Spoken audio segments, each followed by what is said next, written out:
Welcome to Mystery Stories, where quiet villages hide dangerous secrets and truth waits patiently to be noticed. Tonight's tale unfolds gently, through whispered gossip, polite smiles, and small details most people overlook. As the calm voice of the narrator guides you through tea tables and silent lanes, listen closely. In this village, nothing is accidental, and even the softest moment may carry the shadow of murder. Chapter 1.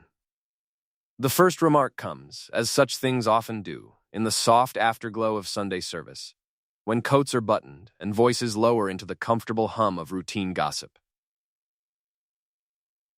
Mrs. Hargreaves, who prided herself on knowing the habits of everyone within 3 streets, pauses on the church path and says, almost as an afterthought, that Mr. Pell's curtains have not been drawn back for 2 mornings now. It is not said loudly. It is not said with alarm. It is said in the same tone one might use to mention that the baker has changed his hours. Miss Marple, standing a little to one side with her hands folded neatly before her, hears it clearly. She notices something else too. Mrs. Hargreaves' words land, hover for a second, and then slide away, because 2 people immediately begin talking about the weather, and a third laughs a fraction too brightly. The name Pell seems to pass through the group like a draught of cold air, unwelcome and quickly shut out. Miss Marple tilts her head slightly, as though listening to the bells overhead, and quietly takes note. Mr. Pell, after all, is not the sort of man whose absence should go unnoticed. He is quiet, yes, and careful, but punctual in his habits. Curtains drawn at 7, gate latched at dusk, a nod to neighbors, never a word wasted. Patterns, Miss Marple knows, are comforting until they break. The vicar's wife gathers a small circle for tea in the parish room, and Miss Marple accepts the cup offered to her with a smile that invites confidence. The room smells of polished wood and overbrewed leaves, and the low murmur of voices settles into something intimate. It is here that Miss Marple sees Clara Pell for the first time that morning. The young woman sits very straight, her gloves folded beside her saucer, her smile fixed, carefully in place.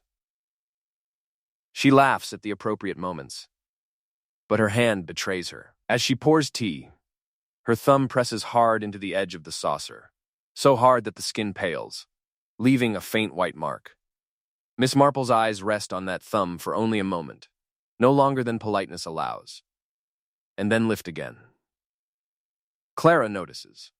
She brightens her smile, lifts her cup, and says something cheerful about the sermon. Her voice is steady, but just a shade higher than before. Miss Marple says nothing. She never does when people are busy telling her more than they mean to. Someone mentions that Mr. Pell had not been seen at service the previous Sunday either. Someone else murmurs that he was never fond of crowds. The conversation drifts, but Miss Marple notices that no one suggests checking on him.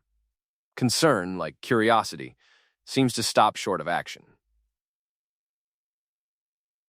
Later that afternoon, when the village has settled back into its quiet rhythms, Miss Marple takes her umbrella and walks the familiar lane toward Mr. Pell's cottage. It is a modest place, well kept, with lavender planted neatly along the path. The door answers her knock only with silence. She stands for a moment, listening. No radio, no kettle, no movement at all. The neighbor from next door peers over the hedge and says, almost apologetically, that Mr. Pell keeps to himself. Miss Marple agrees gently and asks whether he has been seen recently. The neighbor hesitates, then says no, not for a few days, but adds that he assumed family were visiting. The assumption feels rehearsed, as though it has been repeated to quiet an uneasy thought. The cottage door is unlocked. Inside, everything is tidy in the particular way of someone who lives alone and values order. Miss Marple breathes in and catches a faint sharpness beneath the lavender polish. It is not unpleasant, but it does not belong. Cleaning has been done recently, thoroughly, and perhaps with more purpose than usual. She moves slowly, her eyes taking in small details. A tray on the sideboard holds an unopened letter, half hidden beneath a folded cloth. The address is written in a firm, careful hand. Mr. Pell's hand. Miss Marple does not touch it. She does not need to. The fact that it remains unopened tells her enough for now. From the kitchen window, she can see the back gate. It stands ajar. When the vicar's wife appears later with concern finally sharpened into action, she mentions, almost casually, that the gate was unlatched all night. Miss Marple nods, her expression mild, but she files the information away carefully. Gates do not unlatch themselves, not when their owners are as methodical as Mr. Pell. The constable arrives at last, apologetic for the delay, and goes upstairs with measured steps. Miss Marple remains below, listening to the house speak. When the bedroom door opens, the air changes. The constable's voice lowers. A pause stretches. Heavy and unmistakable. Mr. Pell is found lying neatly in his bed, hands folded, covers drawn straight. Too straight. Too careful. When Miss Marple is allowed to glance inside, she sees at once what troubles her. The room looks arranged rather than lived in. The bedside table is bare except for a glass, washed and returned. The window is closed, though the day is warm. It is the sort of room one prepares for inspection, not for sleep. Outside, the news spreads quickly, though still in hushed tones. Some speak of a peaceful passing. Others say it was bound to happen, that Mr. Pell was not young. Miss Marple listens, and notices how relief slips into certain voices, thinly disguised as sorrow. As evening draws in, Clara arrives at the cottage, pale but composed. She says she had been away for 2 days. Her explanation is fluent, almost too fluent, as though each sentence has been practiced. Miss Marple greets her kindly and asks nothing more than whether she would like tea. Clara accepts, then declines, then accepts again, her indecision flickering like a shadow. While others speak around her, Miss Marple watches Clara's eyes. They travel often to the staircase, then away.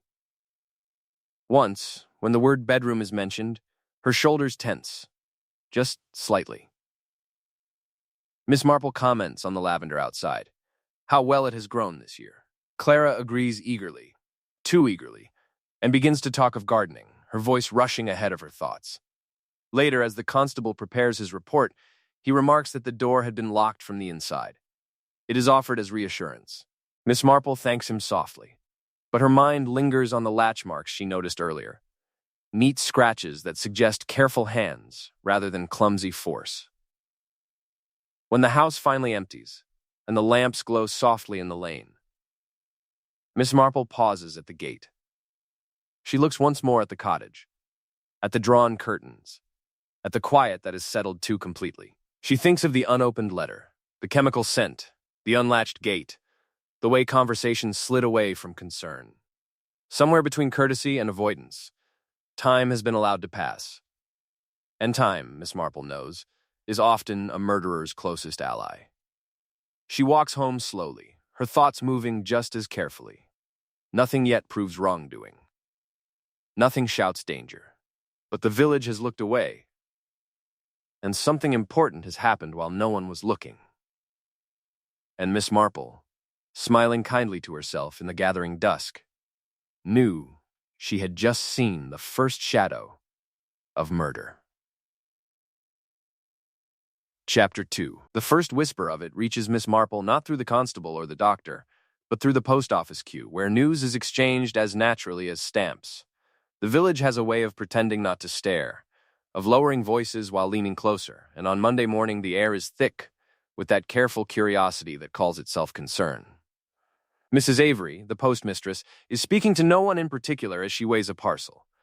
Yet her eyes flick briefly toward Miss Marple as if making sure the right person is listening. She says it is a dreadful thing, finding Mr. Pell like that, and then adds, in the same breath, that it is always the quiet ones you know least about. The sentence is meant to sound wise. It sounds, to Miss Marple, like a little test. She offers a sympathetic murmur and lets the older women fill the silence with their own conclusions. It does not take long before someone mentions the will. Mrs. Hargreaves, never able to keep a secret unshared for long, Says she heard from her cousin's hairdresser, who knows the solicitor's clerk, that Mr. Pell changed his will only a few weeks ago. She says it with satisfaction, as though the fact itself is a tasty bite. Another woman clucks her tongue and says, well, that explains a great deal, though no one can explain exactly what it explains. Miss Marple keeps her face pleasant and still. She has learned that if you show too much interest, people become cautious. If you show too little, they try harder to impress you. She simply asks, very softly, whether anyone knows why he changed it. For a moment, the group is silent. Then Mrs. Hargreaves shrugs and says perhaps he had his reasons. And at exactly that moment, Clara Pell appears at the door of the post office, her cheeks slightly flushed as though she has walked quickly. She pauses when she sees Miss Marple, composes her expression, and steps into the line. Miss Marple notices the smallest thing. Clara's gloves are immaculate, but there is a faint dark smudge at the edge of one thumb, as if she has handled ink or something dusty. Clara catches Miss Marple's gaze and turns her hand subtly, hiding the mark against her skirt. Mrs. Avery brightens. She says, loudly enough for everyone to hear, that she is so sorry, dear. So very sorry. Clara smiles in the polite way of someone determined not to fall apart in public. She thanks her and says she is managing. Her voice is calm. Only the skin at the base of her throat flickers once, as if a pulse has leapt. When she reaches the counter, Mrs. Avery hesitates. It is only a breath, perhaps less. But Miss Marple sees it. The postmistress's fingers hover over a pigeonhole behind her. Then, withdraw. Instead, she pushes forward a small stack of letters tied neatly with string, and says these are for the cottage, and would Clara mind taking them? Clara's smile tightens. She says yes, of course she will. Then she glances, just for an instant, toward the back room door, the door where parcels are kept. Her eyes move away again quickly, like a hand snatched from a hot stove. As Clara leaves, Miss Marple steps forward to buy her stamps. She offers Mrs. Avery a gentle comment about how tired Clara looks. Poor girl. And how hard it must be, sorting through someone else's house. Mrs. Avery sighs, leaning in as though sharing a burden. She says, in that voice people use when they feel important, that Mr. Pell had a parcel delivered 3 days ago. A small one, wrapped in brown paper. She adds that it was collected, though not by Mr. Pell. Someone came in, she says, quite confident, said Mr. Pell was unwell, and had asked them to fetch it. Mrs. Avery had not wanted to be difficult. The person seemed respectable enough. Miss Marple asks who it was. Mrs. Avery frowns, as though trying to picture a face that slips away. She says it was a woman, perhaps, or maybe a young man. She cannot be sure. She remembers only the voice, brisk and certain. And she remembers that the person signed, just quickly, without stopping to chat.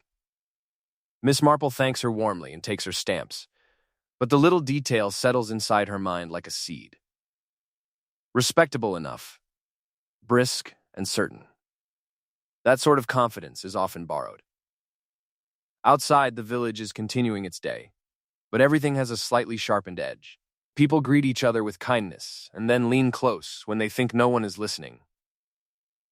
Miss Marple walks toward the grocer's, because grocers hear more than they intend. The bell above the shop door rings cheerfully, at odds with the mood, and inside the smell of flour and fruit gives the place a wholesome innocence. Mr. Rudd, the shopkeeper, is stacking tins. He looks up and smiles. Then his eyes flick behind Miss Marple to see who else has entered. When he realizes she is alone, his shoulders ease slightly. Miss Marple asks after his wife, asks after his knee, asks the sort of questions that make a man feel safe. Then, while he is relaxed, she remarks, almost casually, that she heard there was a delivery van seen near Mr. Pell's lane late at night. Mr. Rudd's hand pauses on a tin. He sets it down too carefully.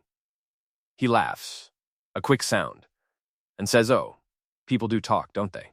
Deliveries come and go at all hours now," he says. Modern times. Miss Marple nods, still mild. She says she thought the lane was quiet at night. Mr. Rudd's eyes dart toward the window, as if checking whether someone is outside. Then he says it was probably old Tom, the driver, turning around. Tom sometimes takes wrong turns, he says. Always has. The way he says always has is too firm. The way he says Tom is like someone remembering a name they did not want to speak. As Miss Marple pays for her tea biscuits, a woman near the bread counter remarks that she heard the van idling for ages, just sitting there, and that she found it odd. Mr. Rudd's smile stiffens. He tells her not to be foolish. Van's idle, he says. People imagine things. His tone is sharper than the situation requires. Miss Marple notices the woman's face change. She flushes and looks down, chastened. The shop becomes quiet for a moment, and in that quiet, Miss Marple hears something else. The faint creak of the floorboard behind the counter, and then a small, hurried movement, as though someone has stepped back out of sight. Miss Marple does not turn her head. She does not need to. She has heard that sound before. The sound of someone listening from behind a curtain, a child behind a door, an adult behind a partition. Eavesdropping is as common as sugar in village tea.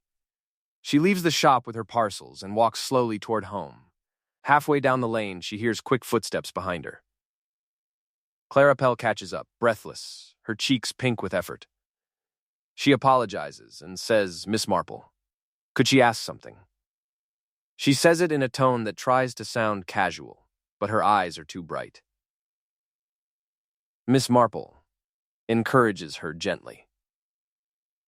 Clara says the village is talking, and it feels cruel. She says she hardly knew her uncle well, that he was kind but distant. She says she went to London for 2 days to see a friend, and she came back to this. Her words flow smoothly, but she swallows halfway through the sentence as though her throat is dry. Miss Marple sympathizes. Then she asks, softly, what day did she go to London? Clara answers at once. Saturday morning. Train at 10. Miss Marple nods and says yes, the morning train is convenient. Clara's shoulders drop a little, relieved to have passed the question. Then, as if realizing she has spoken too easily, she adds that she can show her ticket if needed, though of course it is not needed. Her laugh is too light. When Clara shifts her handbag, something slips out. A small scrap of paper, folded twice. Clara's hand darts down fast, but Miss Marple's eyes are quicker. She sees the printed lines of a timetable and pencil marks beside certain times. The dates, faintly written, are not Saturday and Sunday. They are earlier in the week. Clara snatches it up and presses it into her palm, smiling again. She says, oh, that's nothing. Just something I was checking. Miss Marple says, of course, dear, trains are confusing. She says it gently, kindly, with no accusation. Clara's smile trembles at the edges. They part at the corner, and Miss Marple continues home, the image of that paper clear in her mind. People can be nervous for many reasons, but the urge to hide is always worth noticing. That afternoon, Miss Marple pays a polite call on the doctor, as everyone does when a death has occurred and reassurance is wanted. Dr. Selwyn receives her with measured sympathy. He speaks calmly, confidently, in the manner of a man used to being trusted. He says Mr. Pell was older, not frail, but age can be sudden, Miss Marple. Very sudden. He says the constable mentioned the door was locked from the inside, and that is always a sign of a natural end. Miss Marple listens, and she watches. She watches his hands as he pours her tea. The doctor's hands do not tremble, but they move with a careful neatness, as though he is aware he is being observed. He places the spoon exactly parallel to the saucer. He wipes a tiny drop from the rim of the teapot with his thumb, and then, without thinking, wipes his thumb on a cloth. It is an absent habit. It is also the habit of someone who dislikes mess. Miss Marple asks, in her gentle way, whether Mr. Pell was taking any medicine. The doctor says only something mild for sleep. Nothing serious. He says Mr. Pell had complained of restless nights, like many older men. Miss Marple nods and says yes, sleep can be elusive. Then she says, almost as though she is remembering late, that she noticed a faint, sharp cleaning smell in the cottage. Dr. Selwyn's eyes flicker. It is very quick. Most people would miss it, but Miss Marple has spent a lifetime noticing small changes in faces. He smiles and says, well, people do clean when they are anxious, don't they? He says perhaps Clara scrubbed the place in shock. Miss Marple thanks him and rises to leave. She says she must not take more of his time. He escorts her to the door. Still pleasant. Still calm. Outside, the sky is pale, and the village looks as it always does. Trimmed hedges, stone cottages, a cat on a wall. Everything seems safe. Yet beneath the softness of the scene, Miss Marple feels the small, hard pieces clicking together. A missing parcel collected by someone confident. A delivery van idling late in the lane. A girl with a timetable that does not match her story. A cottage cleaned too thoroughly, as if removing something. And a doctor who speaks of natural endings as though he needs everyone to believe them. As Miss Marple walks home, she passes Mrs. Hargreaves' gate. The older woman calls her over. Eager. She says, in a voice ripe with certainty, that she heard Mr. Pell had been writing down names. That he had been worried about money matters. That someone in the village owes him. Miss Marple smiles and says yes, perhaps. Mrs. Hargreaves leans closer and whispers that she thinks Mr. Rudd is in trouble, because he has been pale for weeks, and last month he argued with Mr. Pell outside the shop. Miss Marple thanks her for the information with the same warmth she would use for a recipe. The woman seems pleased to have contributed. Later, at home, Miss Marple sits with her cup of tea and lets the day replay itself in her mind. She does not rush. She never does. Rushing misses things. She thinks of the way the village spoke Mr. Pell's name, and then pushed it away. She thinks of Mrs. Avery's hesitation near the parcels. She thinks of the scratch on the latch, neat and tidy. She thinks of Clara's white thumb mark on her saucer, and the later ink smudge on her glove. And she thinks of Dr. Selwyn's too perfect calm. By evening, the village is still talking. The constable has filed his initial notes. People settle into their chairs and into their assumptions. The story, already, is becoming comfortable. A quiet man. A peaceful end. A locked door. A sad niece. Miss Marple sips her tea and looks out at the darkening lane. Comfortable stories are often the most dangerous, because they stop people asking questions. And somewhere behind the curtains of the cottage, behind the polished surfaces and the neatly arranged room, something still waits, unspoken and sharp. And Miss Marple, smiling kindly as the last light fades, knew she had just stepped closer to the second shadow of murder.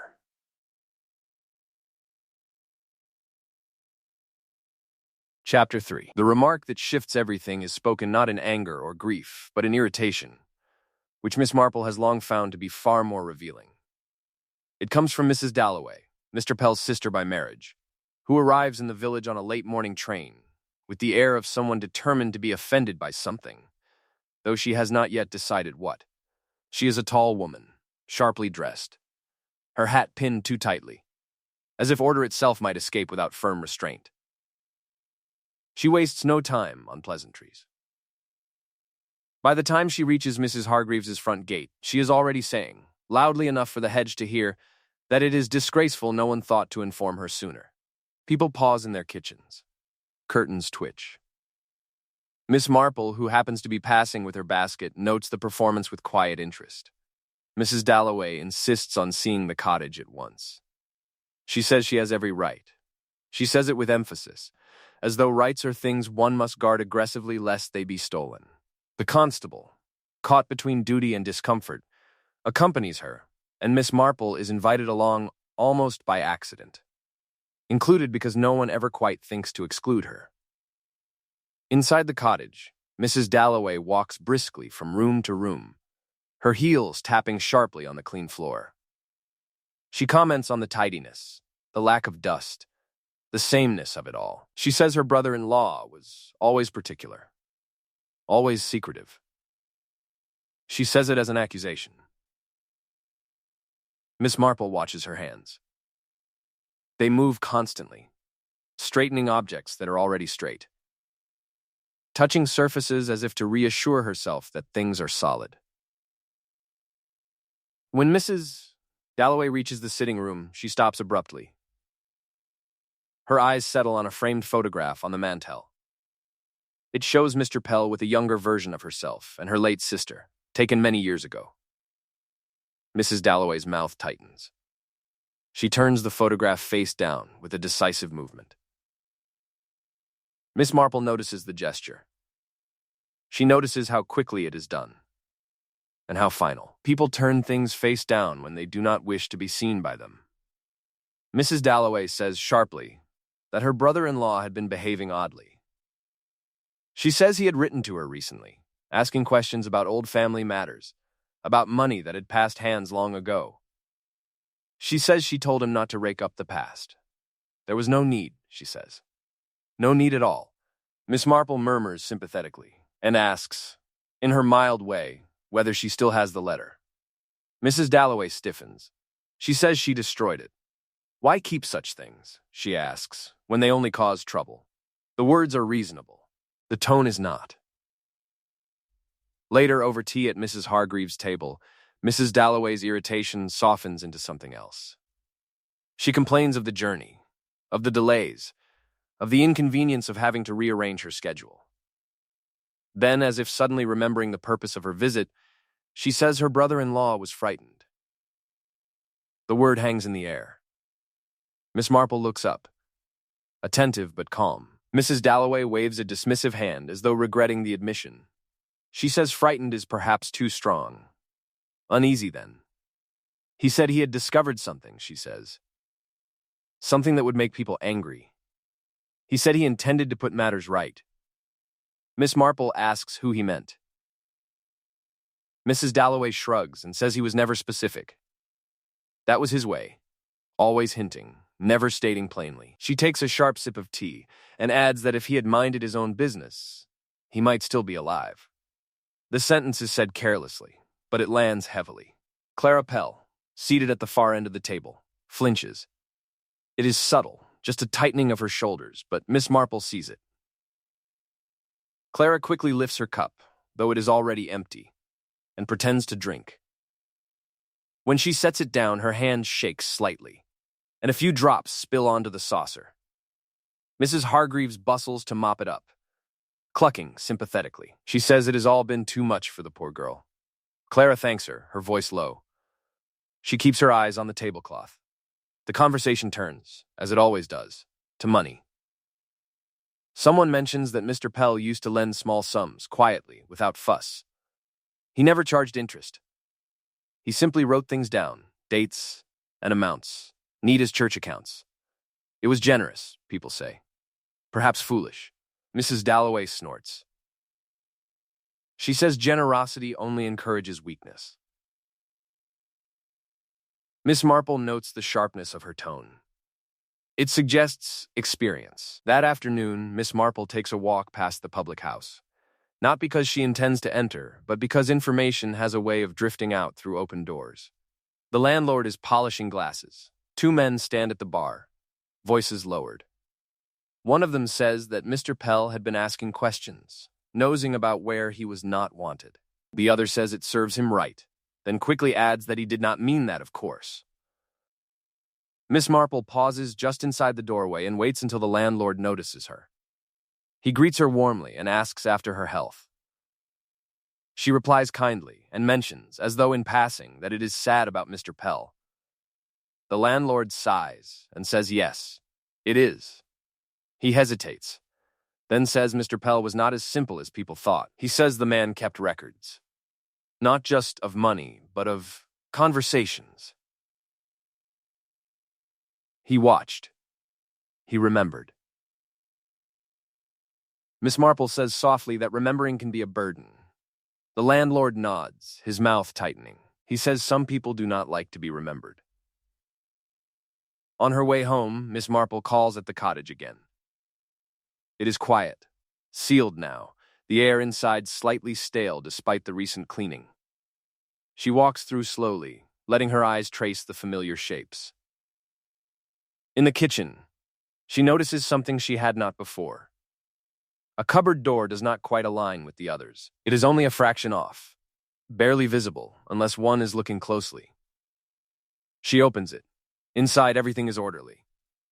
Tins aligned, jars labeled.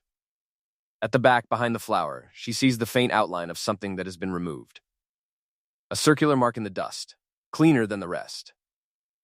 A container of some kind, kept and then taken away. Miss Marple closes the cupboard gently. She does not need to know yet what was there.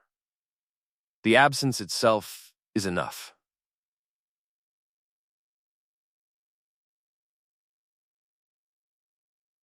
Upstairs in the bedroom, she studies the latch on the window more carefully. The scratches are neat, parallel. They suggest not force, but adjustment. Someone has worked at it patiently, perhaps with a small tool, ensuring it could be opened and closed smoothly. A locked room is comforting only when one believes locks cannot be manipulated. Outside, the constable mentions that Mrs. Dalloway has been asking many questions. He says she seems convinced someone in the village had reason to wish Mr. Pell harm. He says she named no one, but her eyes lingered on Clara. Miss Marple listens and says nothing. Accusations often reveal more about the accuser than the accused. That evening, Clara visits Miss Marple at home. She arrives without warning, apologetic, saying she needed to talk to someone kind. Miss Marple invites her in and pours tea. Clara's hands tremble slightly as she accepts the cup. She says Aunt Dalloway has always disliked her. She says her uncle was good to her, in his quiet way. She says she never imagined things would turn out like this. Miss Marple asks gently whether her uncle ever spoke of being worried. Clara hesitates. She says he mentioned people taking advantage, people who smiled and borrowed and never repaid. She says he told her not to trust appearances. Her voice falters on the last word. Miss Marple nods thoughtfully and says appearances can be misleading. Clara looks up quickly, as if startled by the agreement, then looks away again. When Clara leaves, Miss Marple remains by the window, watching her walk down the lane. The girl pauses once, glances back, then continues. It is the glance of someone who feels watched, even when no one is there. By nightfall, the village has settled into speculation. Mrs. Dalloway's presence sharpens old resentments. People begin to remember arguments, unpaid debts, sharp words exchanged long ago. The story grows more complicated. And with complication comes distraction. Miss Marple sits quietly with her tea and thinks of patterns. Of the way Mr. Pell noticed things. Of the way people disliked being noticed. Of the missing container, the destroyed letter, the woman who arrived bristling with anger, and the girl who tries too hard to appear calm. Somewhere in this web of irritation and obligation, fear and concealment, the truth is taking shape. It is not loud. It does not demand attention. It waits to be seen by someone patient enough to look past what people say and watch instead what they avoid. Miss Marple smiles faintly into her cup. Villages are very good at hiding things in plain sight, and as the night draws its curtains across the lane, she knows that the shadows are lengthening now, and that one of them belongs not to grief or gossip, but to something far more deliberate. And Miss Marple, smiling kindly in the quiet of her sitting room, knew she had just glimpsed another, darker shadow of murder. Chapter 4. The thing that troubles Miss Marple first that morning is not a sound, but its absence. The village wakes as it always does, doors opening, kettles filling, footsteps passing along the lane, yet beneath the familiar rhythm there is a curious restraint, as though people are careful not to speak too loudly in case something overhears. It is Mrs. Hargreaves who breaks it, leaning over her gate with the confidence of someone who believes she is being helpful. She says, in a lowered voice that nevertheless carries, that there was a letter for Mr. Pell that never reached his hands. She says it as if the letter itself might have chosen not to arrive. Miss Marple pauses, basket resting against her leg, and asks kindly what sort of letter. Mrs. Hargreaves purses her lips. She says no one seems quite sure. It arrived, she says, because Mrs. Avery mentioned it, but then it disappeared. And letters, she adds, do not simply walk away. Miss Marple thanks her and continues on her way, but the idea follows her like a small, persistent sound. Letters are curious things. They carry intent. They arrive with purpose. And when they vanish, it is rarely accidental.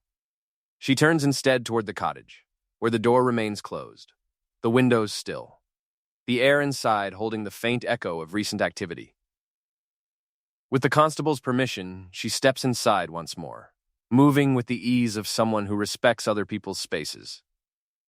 She does not open drawers at random. She does not touch what does not invite attention. She simply observes.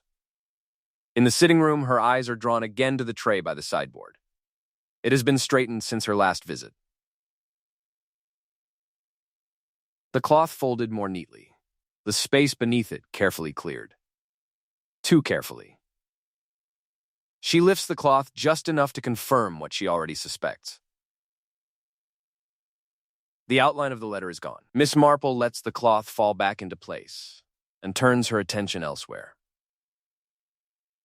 The house smells clean, but the sharp note beneath the lavender is stronger today, as if something has been scrubbed more than once. She pauses by the sink, noting the faint whiteness around the drain, the sort left behind by vigorous cleaning.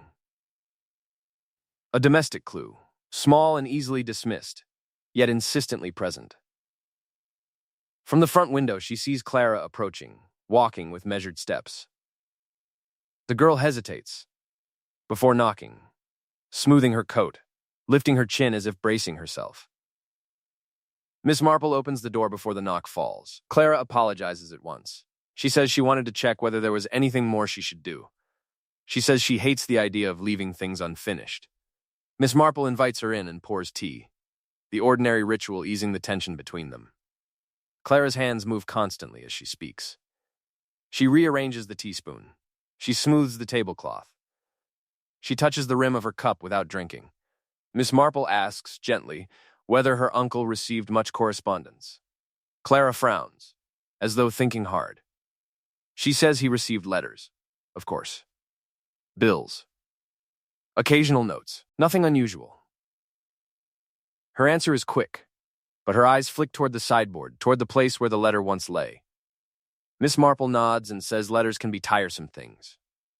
Clara agrees, then adds, too quickly, that her uncle disliked surprises. He preferred things settled. Miss Marple smiles and says that is understandable. The vicar's wife arrives mid-conversation, breathless with news. She says someone remembers seeing Mr. Pell at his gate last week, reading something that upset him. She says he folded the paper sharply and put it inside his coat. She says he looked pale. Clara's cup rattles against the saucer. She sets it down, laughing lightly, and says people imagine all sorts of things. She says her uncle was always pale. Miss Marple watches the laugh fade a second too soon. After the women leave, Miss Marple remains at the table, thoughtful. A letter that unsettled a careful man. A letter that vanished. A coat now hanging in the hallway with its inside pocket turned outward, as though searched in haste. She rises and walks to the hall, pausing before the coat. She does not touch it, but she notes the lining, slightly creased, as if something stiff had been removed. Paper leaves such marks. That afternoon, Miss Marple pays a visit to the church. Not for prayer, but because churches remember things. The vicar's wife is arranging flowers and greets her warmly. Miss Marple remarks on how quiet the building feels during the week. The woman sighs and says yes, though she adds that she found the side door unlocked after evening prayers the night Mr. Pell died. She says she thought little of it, at the time. These things happen. Miss Marple says they do, and asks whether that door is usually used. The vicar's wife shakes her head. Rarely, she says. Only when someone wishes to leave unseen. Miss Marple thanks her and walks slowly along the aisle. Near the end pew, she notices something caught against the rail. A tiny torn corner of envelope, pale against the dark wood. It is no more than a scrap, but it has been folded once, deliberately. She picks it up and slips it into her handkerchief. Outside, the village continues its gentle performance of normality. Miss Marple walks toward the chemist's, because medicines, like letters, are meant to follow rules. The assistant greets her politely. Miss Marple asks, casually, whether Mr. Pell had collected his last prescription. The assistant hesitates. She says the bottle was collected, yes. But not by Mr. Pell. Someone else came in, saying he was unwell. They were in a hurry. Miss Marple asks whether that is unusual. The assistant shrugs and says perhaps. But she adds that the signature looked awkward, as though copied. Miss Marple thanks her and leaves. The piece is settling more firmly now. A missing letter. A medicine bottle collected by another hand. A door left open where doors are usually closed. A house cleaned too thoroughly. And a death declared natural before questions were asked. In the late afternoon, Dr. Selwyn calls at the cottage to check details for his report. Miss Marple happens to be there.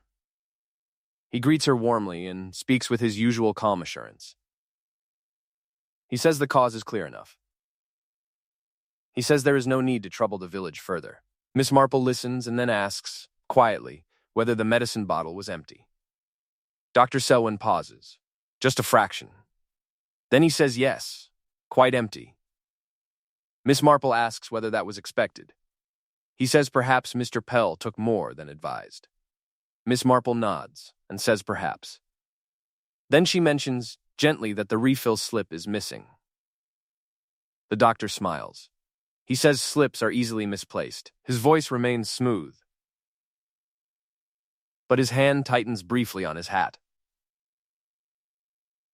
Miss Marple notices. As evening settles, Miss Marple returns home and spreads the day out in her mind like cards on a table. Each detail alone is harmless. Together, they suggest intent. Someone wanted time. Time to remove a letter. Time to collect medicine. Time to clean away traces. Time to shape a story before anyone thought to question it. She thinks of Mr. Pell, standing at his gate, reading words that frightened him. She thinks of the torn corner of envelope hidden in the church.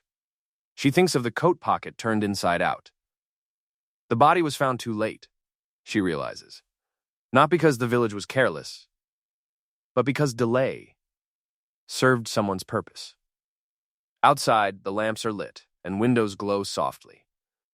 The village feels safe, wrapped in its habits and assumptions, but beneath the warmth, something cold has moved carefully and deliberately. Miss Marple lifts her teacup and smiles faintly, her expression as gentle as ever. Because whoever removed that letter did so in haste. And haste always leaves a trace. And Miss Marple, smiling kindly into the quiet evening, knew that the letter that never reached its hands had carried the truth, and that the shadow she followed was growing darker still.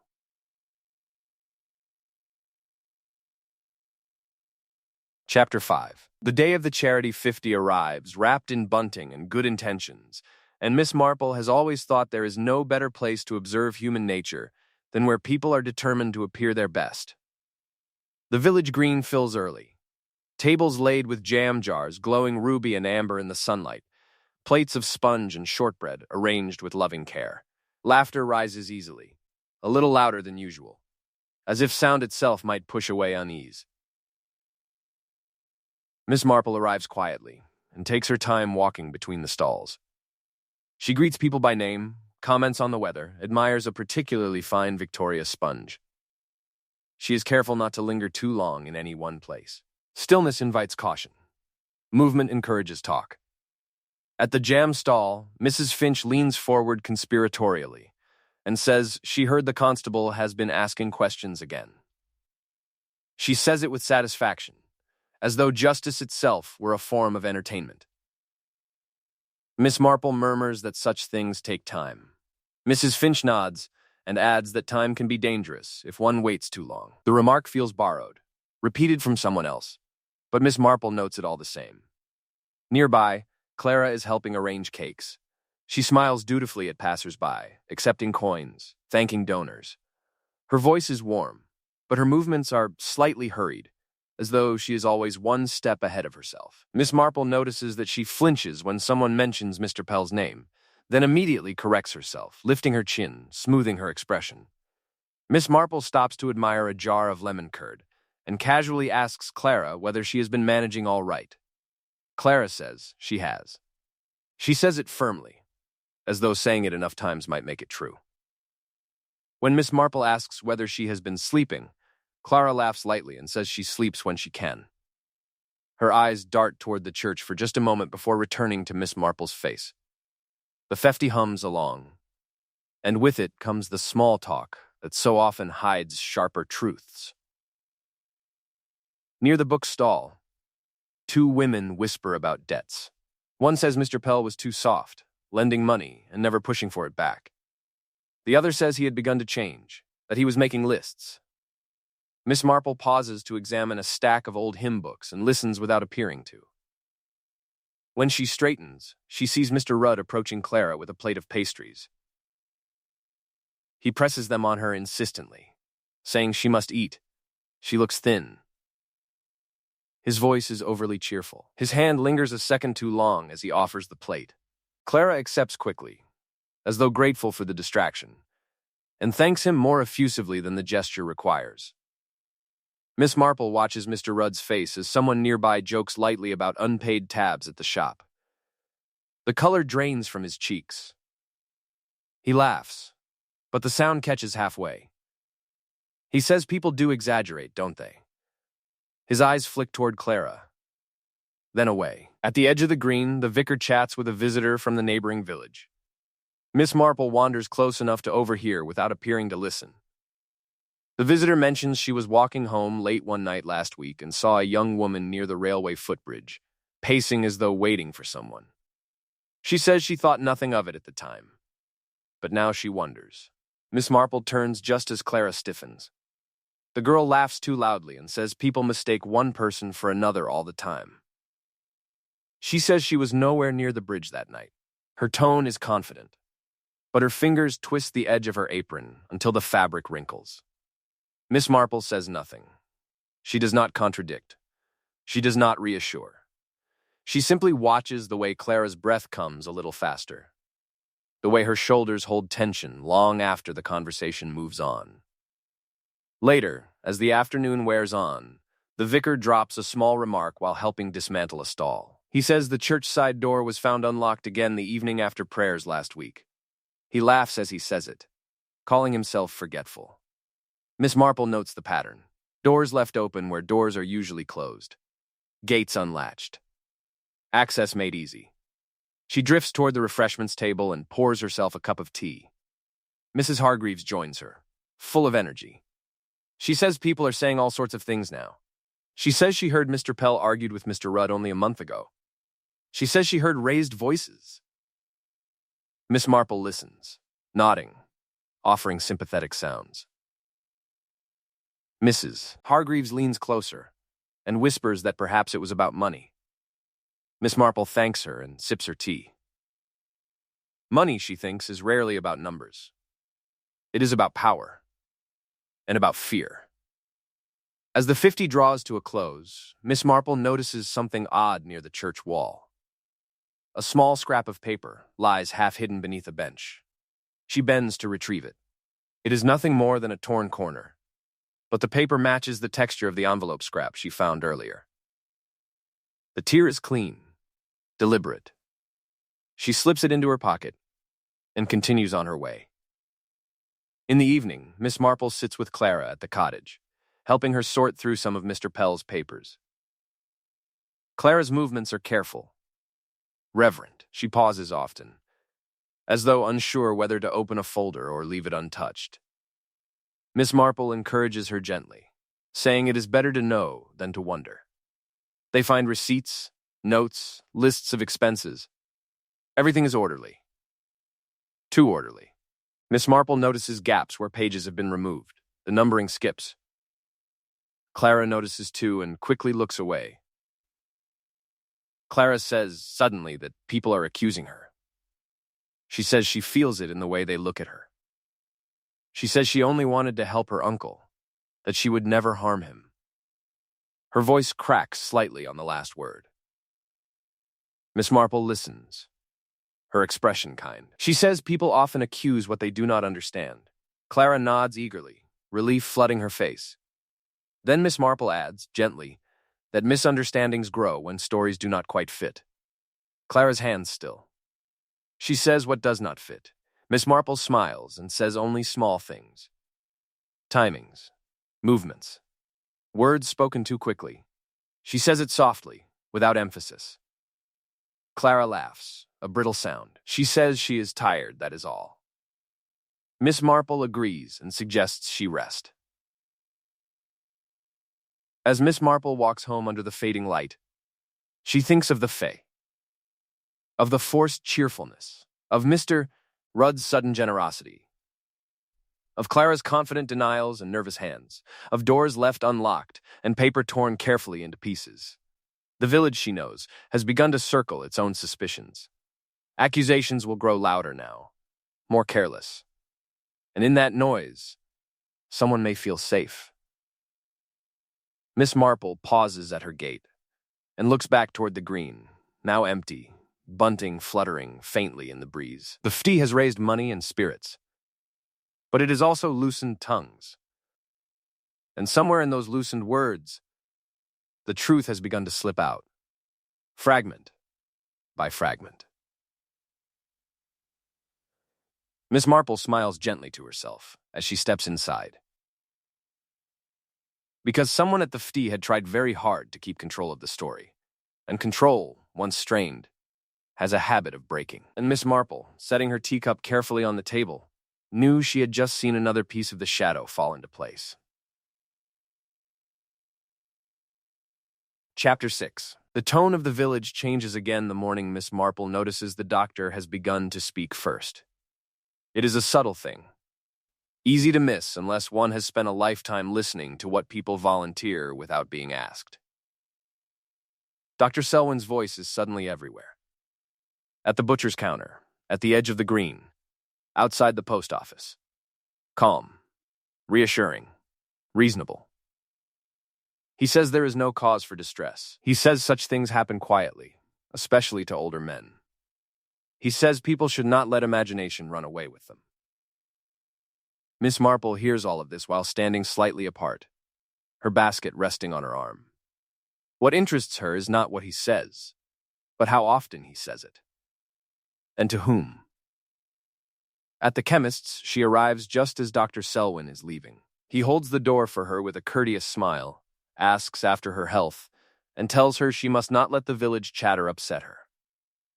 His concern is impeccable. His timing is not. Inside, the assistant looks relieved to see Miss Marple.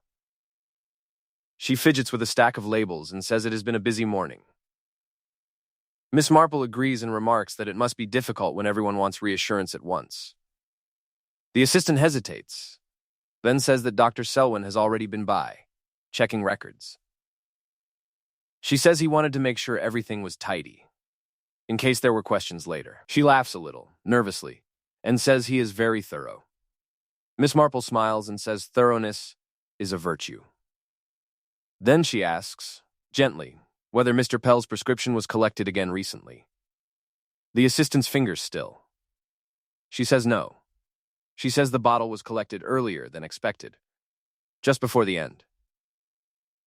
Miss Marple asks whether that was unusual. The assistant shrugs, then adds that the refill slip should have been attached, but it was not there when she checked later. She says she thought she might have misfiled it. Miss Marple says such things are easily overlooked. She does not say that she doubts it. Outside, the lane is bright with late morning sun, and the village looks as orderly as ever. Miss Marple walks slowly toward the doctor's surgery. not because she intends to confront him, but because people often reveal more when they believe they are safe. The surgery smells faintly of disinfectant and polish. Dr. Selwyn greets her warmly and insists she sit. He pours tea himself, his movements precise. The cup is placed exactly before her, the handle aligned. Miss Marple notices a faint ink smudge on the side of his index finger, half removed, as though recently scrubbed. He asks after her comfort, then speaks at once of Mr. Pell. He says the man was lucky, in a way, to pass peacefully. He says there was no sign of distress. He says the locked door is conclusive. Miss Marple listens and nods, her expression mild. She says she has been thinking about Mr. Pell's restlessness. She says it must have been difficult for him, sleeping poorly. Doctor? Selwyn agrees readily. He says he prescribed something mild. He says it is common. Miss Marple asks, softly, whether the dosage was changed. The doctor pauses. It is only a fraction of a second, but it is there. Then he says no. Not formally. Perhaps Mr. Pell took more than advised. Older people can be forgetful. Miss Marple says yes, they can. Then she asks, as if remembering late, whether the bottle was returned. Dr. Selwyn smiles. He says people rarely return empty bottles. His tone is light, dismissive. Miss Marple thanks him and rises to leave. He insists on walking her to the door. As he opens it, his hand slips slightly on the handle, as though damp. He wipes it on his handkerchief without comment. Outside, Miss Marple breathes deeply. The air feels different here, heavier, as though weighed down by reassurance offered too freely. By midday, the constable calls at her cottage. He looks uncomfortable, shifting his cap between his hands. He says the doctor has assured him there is no need for further inquiry. He says the village would be upset by unnecessary questions. Miss Marple listens kindly and asks what he thinks. The constable hesitates. He says he cannot explain it, but something about the timing troubles him. He says his patrol notes from the night Mr. Pell died have a gap. An hour, unaccounted for. He says he does not remember being called away, but the notes show he was not where he should have been. Miss Marple does not react. She says memory can be unreliable, especially when guided by assumption. She asks whether anyone else knew his route. The constable says yes. The doctor had asked him earlier that evening, out of concern for village safety. Miss Marple nods. Concern can be very useful. That afternoon, she visits the cottage once more, alone. The house feels closed in now, as though holding its breath. She moves slowly, allowing the silence to settle. In the kitchen, she notices the medicine cupboard has been wiped clean inside. The shelves bare of dust. Too bare. Someone has removed and replaced items with care. In the bedroom, she studies the glass by the bed. It is spotless. No marks. No residue. Cleaned thoroughly, as though it mattered. She thinks of the smell she noticed on her first visit. Of the doctor's calm insistence. Of the missing refill slip. Of the assistant's nervous laugh. In the sitting room, she sits for a while, letting the stillness speak. Outside, voices pass, muffled. Life continues. Inside, the past feels carefully erased. Later, at the grocer's, Miss Marple hears raised voices. Mr. Rudd is arguing with a man near the counter. The man accuses him of lying about the delivery van. Mr. Rudd denies it hotly, his face flushed. He says he was paid to say nothing, then stops abruptly. Silence falls. Miss Marple steps forward, placing her basket gently on the counter. She comments on the weather, on the price of sugar, on anything that allows the tension to disperse. Mr. Rudd avoids her eyes. As she leaves, she hears someone whisper that the doctor has told everyone to stop speculating, that he knows best, that he has seen such things before. By evening, Miss Marple sits with her tea and thinks carefully. The doctor speaks first. The doctor reassures. The doctor discourages questions. The doctor checked records before anyone asked him to. The doctor knew the constable's route. Authority, she knows, is a powerful disguise. She thinks of Mr. Pell, meticulous and observant, keeping lists, noticing irregularities. She thinks of what frightens people most. Not illness, not age, exposure. Outside, the lamps glow softly, and the village settles into comfort. Comfort is persuasive. It tells people there is no need to look closer. Miss Marple smiles gently and lifts her cup, because when someone works so hard to convince others that nothing is wrong, it is usually because something is. And as the evening deepens and the village sleeps under its blanket of calm assurances, Miss Marple knows she has reached the heart of a quieter, more dangerous shadow.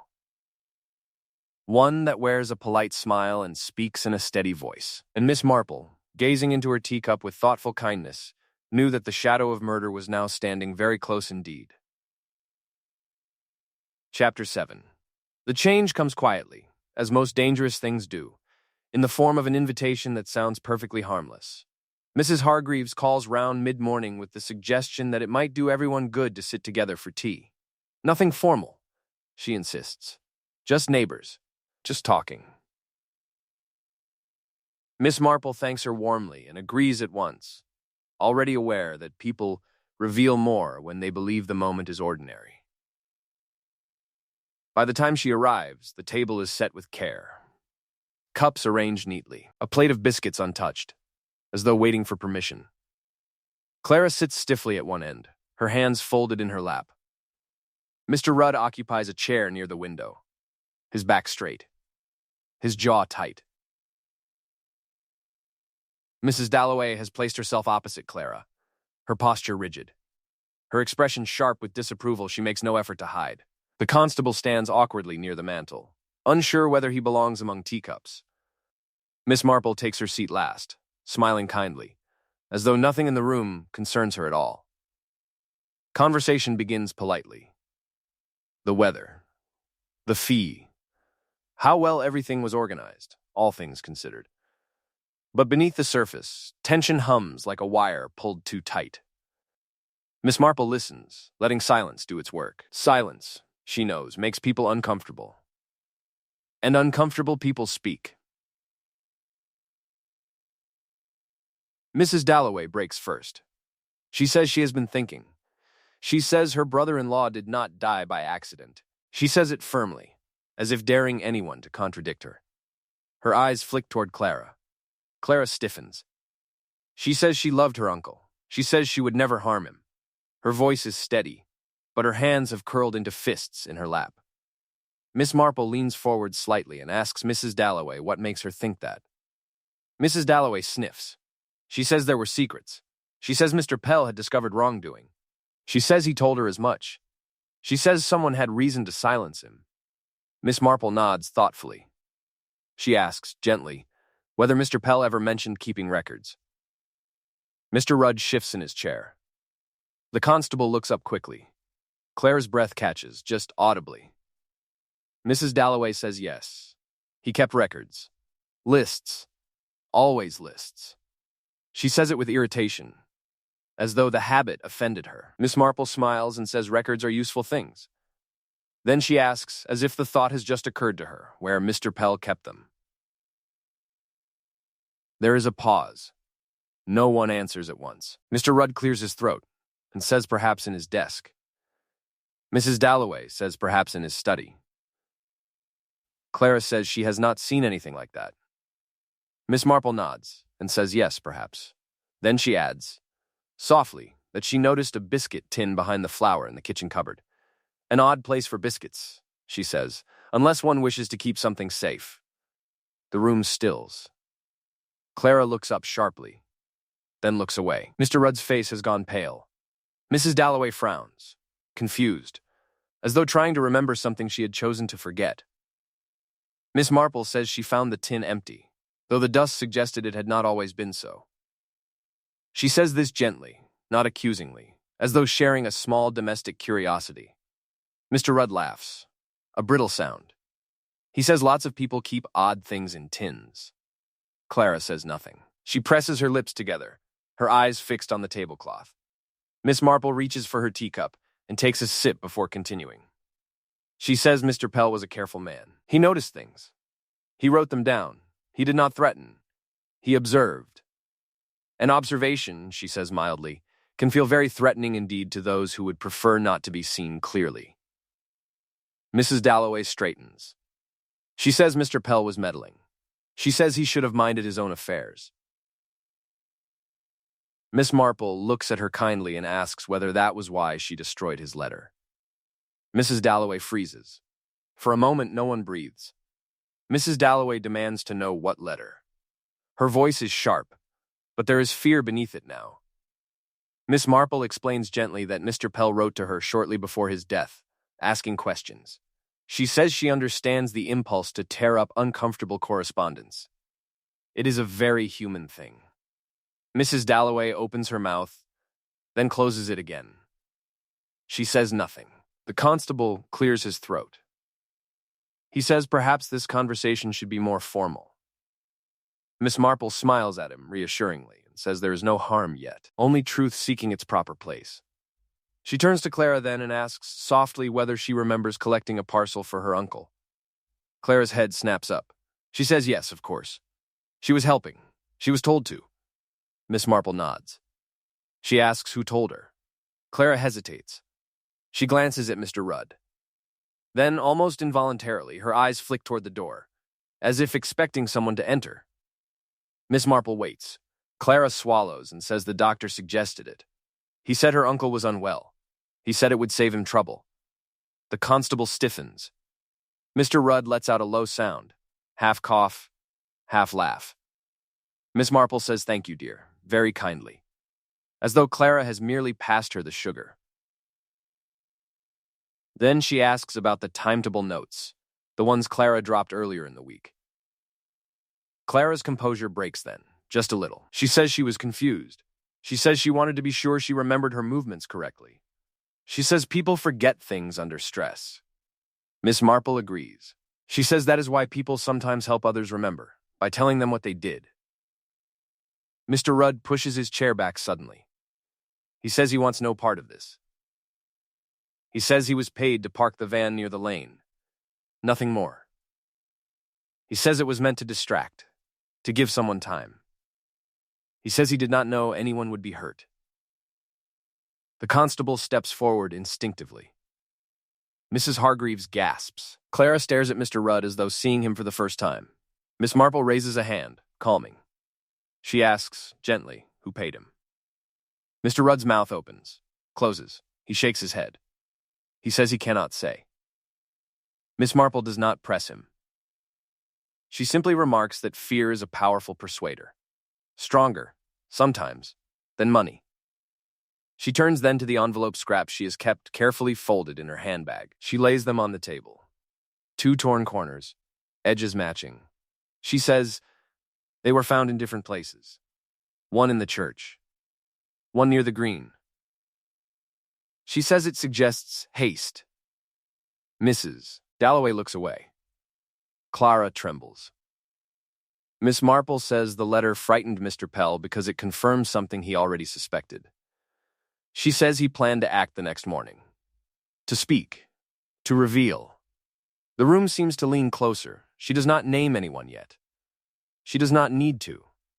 The truth has begun to press in on its own. The constable says quietly that there is still the matter of the medicine, of the missing refill slip, of the hour missing from his patrol.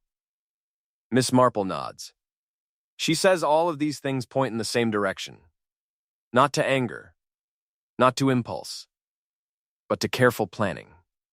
Mrs. Dalloway whispers that Mr. Pell said someone respectable was not what they seemed. Miss Marple smiles sadly.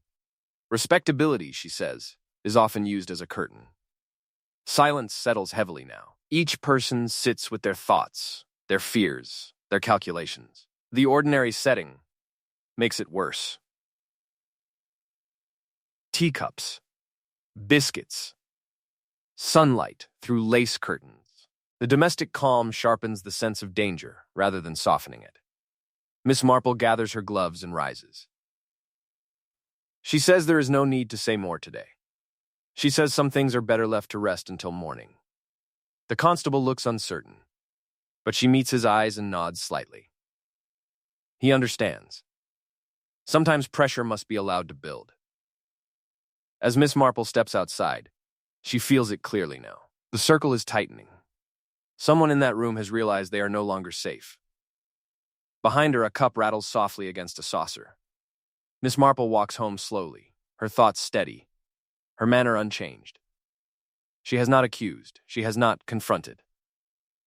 But she has disturbed something carefully arranged. By evening, the village hums with new whispers. Mr. Rudd has been seen pacing. Clara has not left the cottage. Dr. Selwyn has called twice, checking on people's nerves. Miss Marple sits by her window, watching the light fade. She thinks of the biscuit tin, the letter, the van, the medicine, the locked room. She thinks of how fear leaks out through the smallest cracks. Tomorrow, she knows, the truth will demand to be spoken plainly. Because once a story begins to unravel, it rarely stops on its own. And as the shadows stretch long across the lane, Miss Marple smiles gently, knowing that the final piece is already moving into place, and that someone, somewhere, is beginning to understand just how late it has become. Chapter 8. The house is very quiet when Miss Marple wakes. The sort of quiet that comes not from peace, but from anticipation. Even the birds seem to pause between notes, as though the village itself is holding its breath. She dresses carefully, choosing the same calm colors she always wears, and sets out just after breakfast. The lane is empty, but she knows she is not unobserved. Curtains lift and fall. Doors open a fraction, then close. By now, everyone senses that something is about to end. The vicarage drawing room is warm when she arrives, sunlight touching the edges of the furniture, making the ordinary setting feel almost deceptively gentle. Chairs have been arranged in a loose circle. Tea has been laid out, cups waiting, spoons aligned. The constable stands by the window, stiff with formality. Clara sits on the sofa, pale, her hands clasped tightly together. Mrs. Dalloway occupies a chair with her back straight, chin lifted, defiant even now. Mr. Rudd hovers near the door, as though uncertain whether he should stay or flee. Dr. Selwyn arrives last. He smiles as he enters, that same reassuring smile, and remarks that this all seems rather dramatic. He asks whether everyone is feeling well. His voice is smooth, practiced, the voice of a man used to calming rooms like this. Miss Marple greets him kindly and invites him to sit. He chooses a chair opposite her, folding his hands neatly in his lap. For a moment, no one speaks. Then Miss Marple begins, her voice soft, conversational, as though she were explaining something of no great consequence. She says villages are built on habits, on patterns so familiar that people stop seeing them.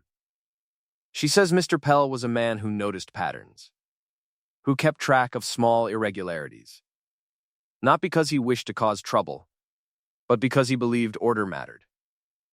Dr. Selwyn nods faintly, indulgent. Miss Marple continues.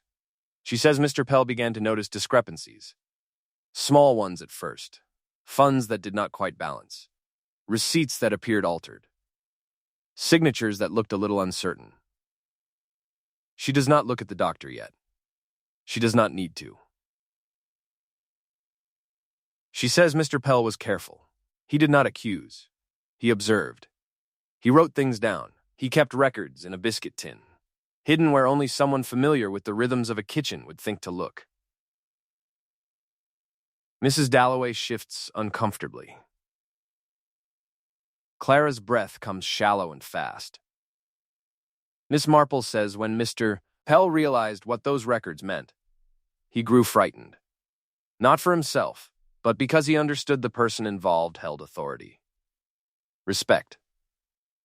Trust. The kind of trust that discourages questions. Dr. Selwyn clears his throat. He says this is all speculation. Miss Marple smiles at him warmly and says yes, it would be, if it were not for the letter. She explains that Mr. Pell wrote to someone he thought might listen, asking questions, hinting at what he had discovered.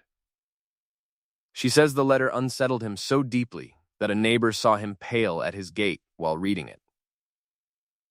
She says the letter vanished because it confirmed something dangerous. Mrs. Dalloway speaks sharply then, saying she destroyed the letter because it was distressing nonsense. Miss Marple nods and says she understands. No one enjoys being reminded of uncomfortable truths. She turns then to the torn envelope corners laid carefully on the table. She says they were found in different places, suggesting haste. Someone did not have time to destroy everything at once. The constable steps forward slightly. His voice is steadier now than before. He says the timing troubles him still. He says there was an hour missing from his patrol. An hour he could not explain. Miss Marple looks at Dr. Selwyn for the first time. She says that hour mattered, because it allowed several things to happen. A parcel to be collected from the post office by someone confident and trusted. A medicine bottle to be obtained and altered. A visit to Mr. Pell's cottage under the pretense of concern.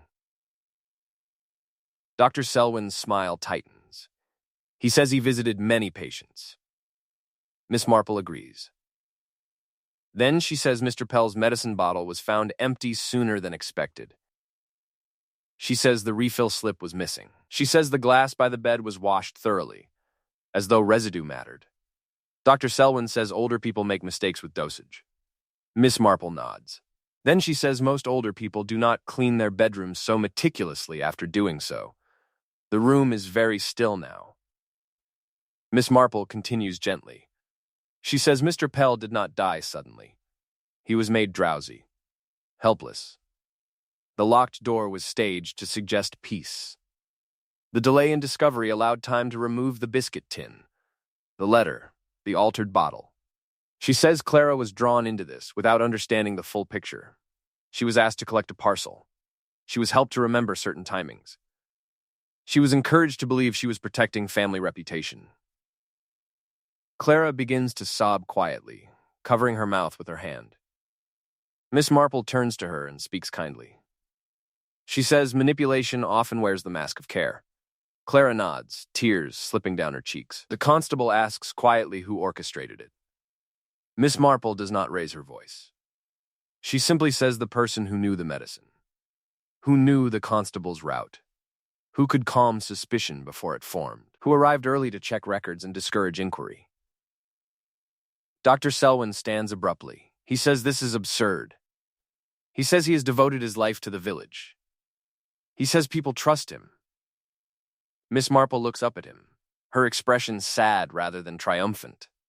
She says yes, they did. That was why Mr. Pell's discovery was so dangerous. She says the charity funds were skimmed carefully, small amounts, spread out. She says Mr. Pell noticed because he was meticulous. She says when Mr. Pell hinted he would speak, the doctor panicked. Not wildly, carefully. He adjusted a dosage. He cleaned away traces. He delayed discovery. He relied on trust to shield him. Dr. Selwyn's composure cracks then, just slightly. His hand trembles as he reaches for the back of the chair. The constable steps forward and produces the chemist's record. The altered ledger page. The delivery driver's statement. He says it is enough. For a moment, Dr. Selwyn looks around the room, as though searching for reassurance. There is none. He sinks back into his chair, his shoulders sagging. He says, very quietly, that he did not intend for things to go so far. He says Mr. Pell would not let it go. He says exposure would have ruined everything. Miss Marple listens, her face gentle. She says wrongdoing often begins with the belief that one deserves more than others. The constable moves to place a hand on Dr. Selwyn's arm. The doctor does not resist.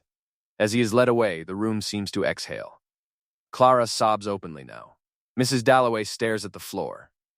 Mr. Rudd wipes his face with shaking hands. Miss Marple pours tea, steady as ever, and offers cups around. The normal gesture feels grounding, necessary. She tells Clara softly that the truth, once spoken, can be borne. Clara nods. clutching her cup. Outside, the lane is bright with afternoon light. Word spreads quickly, but without excitement. More with a weary acceptance. Miss Marple steps out into the sunshine and pauses, looking down the road toward Mr. Pell's cottage. The curtains there are open now. Light moves inside. The body was found too late, she thinks, because someone needed time. But time, in the end, revealed more than it hid.